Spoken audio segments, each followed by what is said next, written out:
In this video, I'm gonna teach you how to connect Hollyland Lark M2 to MacBook. It's a very easy process, so make sure to follow along. In this video, I'm gonna teach you how to properly connect and use your Lark M2 microphone on a MacBook.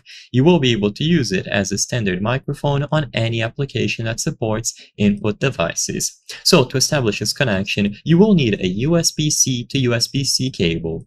There should be one provided with your Hollyland Lark M2, but if you've lost it or there isn't one in the box, you can grab any compatible substitute. So all that you have to do is plug one end of the USB-C cable into the side of the receiver. So if you look at the receiver, on the side, you will be able to find one 3.5mm audio jack and on the other one, a USB port. So you plug one end of the cable here, and then the other end of the cable goes into your MacBook. There should be at least one USB-C or Thunderbolt ports available, and once you establish this connection, you will be able to use your Lark M2 on your MacBook.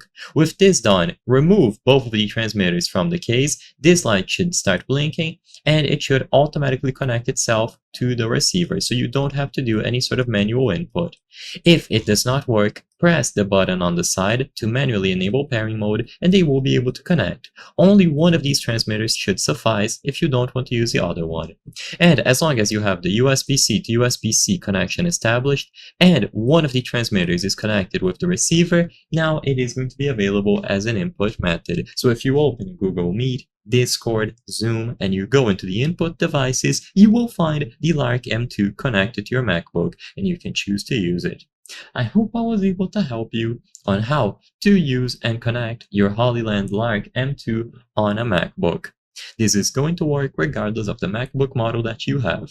If this video helped you, please be sure to leave a like and subscribe for more very easy tips. Thank you for watching.